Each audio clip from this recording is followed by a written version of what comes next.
Well, hello there. I'm the old Growler. Welcome to Meeting Expectations. What we do here is we take a look at a can of beer, bottle of beer, sometimes a wine or a spirit might drop by. We're all friends in fermentation. And we take a look at the label, we read everything on the label, we take a look at the artwork, we see what they're trying to sell us, we crack it open and see if it meets expectations. All right, what do we have today? Today we have from the Vermont brewery, it's Switchback. And it is Vermont's iconic ale since 2002, Switchback Brewing Company, 5% alcohol by volume. It is their Switchback Ale right there. All right, they are certified an independent brewery by the Brewers Association. And let's see, it says here, store cool for freshness. Brewed in Burlington, Vermont by Switchback Brewing Company, Switchback. It says yeast sediment is normal. Before opening, invert can and swirl to mix the yeast back into the beer for the best experience. All right. Well, let's see what's government warning that I should not operate heavy machinery or be a pregnant woman. All right, and as I said, 5.0% alcohol by volume. All right, well, let's invert it. It is now inverted, and we're going to swirl it a little bit. Not too much so, because I don't want this thing coming and erupting. All right, we've made an effort.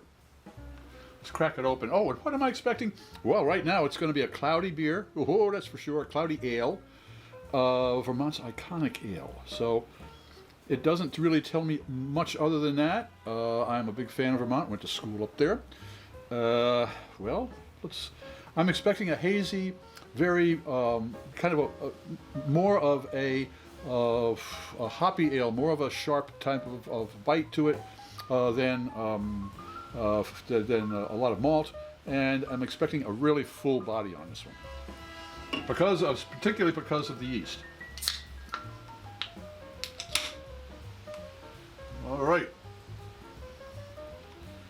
here we go. You'll notice we always use the same glassware for all of our tastings. That's because we don't want anybody to have a leg up as far as clarity or aromatics. Also, most people, when they do a beer tasting, they take a look, they sniff, they sip, and then they let you know what they think. Well, I sip first. Why? I'll let wine expert Fred Dax explain it all to you. He can do a lot better than I can. Also, all beer should be served at the correct temperature. Lagers between 37 and 47 degrees Fahrenheit, and ales between 50 and 55 degrees Fahrenheit. The good folks at ThermoWorks sent me a lollipop thermometer, which is what we use to test the temperature of all of the beers here. All right, let's see what we've got. Well, that's not too that's not too hazy. Let's give a little swirl in there they told me to do this. Now, most of the time I don't, but they told me to do it, so that's what I'm doing. All right, well, it's hazy. An ale? Are you sure? That's a nice. It would be a nice brown ale. I'd take a look at that. That's for sure. That's right on. They've got a nice head to it. The very closely knit bubbles. So that's a sign that there's a lot of malt in there. All right.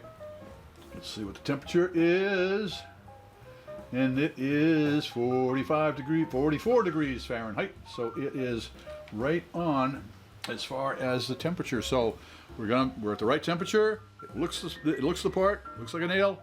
Let's taste it and see if it tastes like an ale. Cheers.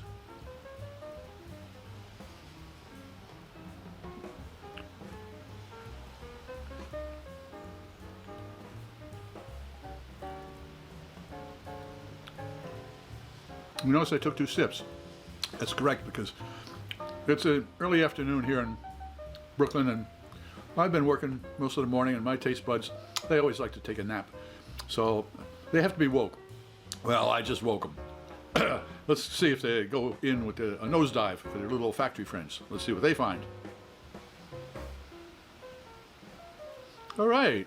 There's a little bit of a funkiness there. I mean, it's not something objectionable, but it's just kind of an undercurrent of a kind of a vegetal type of a thing. If you were to take, I guess, a Brussels sprout and just kind of rub some of the leaves of the Brussels sprout there, that's pretty much what you would get.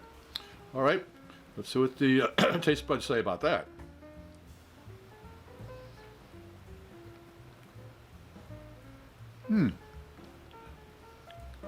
There's a little bite to it, that's for sure, at the end. And it's on the top of the palate.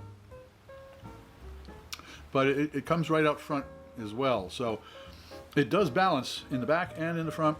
There is a nice body to this, and boy, those hops, they hang out. They're hanging out like an unfriendly uncle at Thanksgiving dinner. No, I wouldn't say unfriendly, just a kind of slightly obnoxious uncle, but it's still there. That's a hoppy one, all right. All right, one more sip.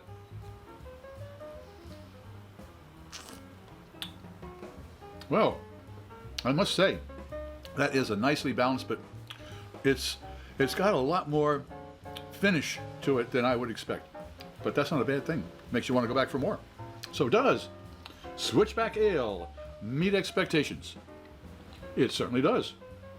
In fact, it steps a little bit beyond. If you enjoyed this presentation, please click on the subscribe button and the bell. That way you won't miss any of our presentations. Share us with your friends, especially your beer drinking friends, and leave a comment. We'd really appreciate that. I'm Pete LaFrance, the Old Growler, hoping all of your beers meet expectations.